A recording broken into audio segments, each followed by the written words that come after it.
Kurang lebih 4 tahun yang lalu, saya bergumul dan berdoa tentang sesuatu, yaitu yang tidak lain dan tidak bukan adalah tentang suatu pekerjaan. Saya pikir 4 tahun itu bukan waktu yang singkat ya. Kalau kita bicara tentang pertumbuhan seorang anak, 4 tahun itu mereka sudah bisa berjalan, mereka bisa berlari. Kalau mungkin hari ini saya ditanya, apakah kamu pernah putus asa? Apakah kamu pernah capek berdoa? Jawabannya adalah iya. Saya sangat jenuh gitu ya. Saya merasa, Tuhan, kapan Tuhan itu menjawab doa saya? Katanya Tuhan itu adalah Tuhan yang selalu provide. Tuhan itu adalah Bapak saya yang selalu memberikan apa yang saya doakan. Dikatakan di ayat firman Tuhan, carilah maka kamu akan mendapat, ketoklah maka pintu akan dibukakan bagi kamu gitu ya. Waktu 4 tahun itu berjalan, saya tidak menemukan satu titik terang pun. Dan saya sempat bilang ya, Tuhan, mana janjimu? Mana janji yang kau sediakan bagi anak-anakmu? Titik terang pun tidak pernah saya lihat gitu ya. Tapi saya ingat satu kejadian yang sampai hari ini itu membuat saya berdiri tegak di hadapannya.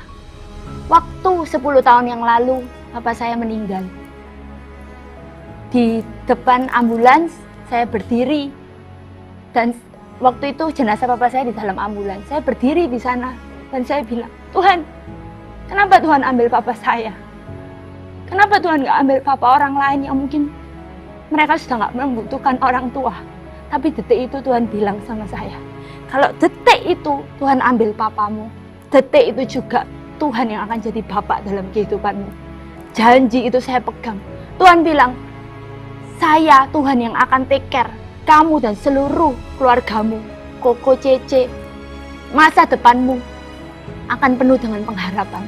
Meskipun detik itu saya belum melihat satu titik terang pun, tapi saya berusaha tetap berdoa. Saya berusaha tetap percaya. Janji itu saya pegang sampai detik ini. Februari 2020, Corona datang melanda dunia ini ya. Hari itu, waktu-waktu itu membuat saya berpikir bahwa harapan saya semakin jauh. Saya nggak mungkin mendapatkan jawaban doa saya tentang pekerjaan itu. Tapi betapa luar biasanya Tuhan kita. Justru di masa-masa sulit ini, Tuhan menyediakan apa yang nggak pernah saya pikirkan, apa yang nggak pernah saya timbul di dalam hati saya.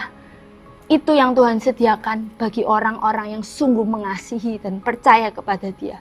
Satu hal yang saya pegang dalam hidup saya, orang-orang yang mengandalkan dan berharap kepada Tuhan tidak pernah sekalipun dikecewakan dan dipermalukan. Maka dari itu, saya undang kita semua untuk terus berdoa, terus percaya, terus berharap. Meskipun hari ini, meskipun detik ini, mungkin kita belum melihat titik terang, tapi jawaban doa Tuhan itu selalu indah pada waktunya. 4 tahun berlalu, di masa-masa COVID-19 ini baru saya mendapatkan jawaban doa itu. Di masa-masa ini saya mendapatkan pekerjaan yang baru. Saya mendapatkan pekerjaan yang mungkin tidak pernah saya bayangkan gitu ya.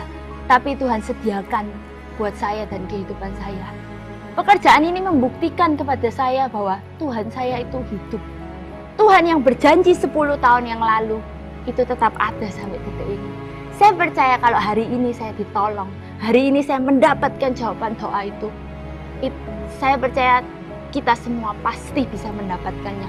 Ditulis di ayat 1 Tesalonika 5 ayat 17. Mungkin ayat ini singkat ya, tapi ayat ini selalu mengena dalam hati saya.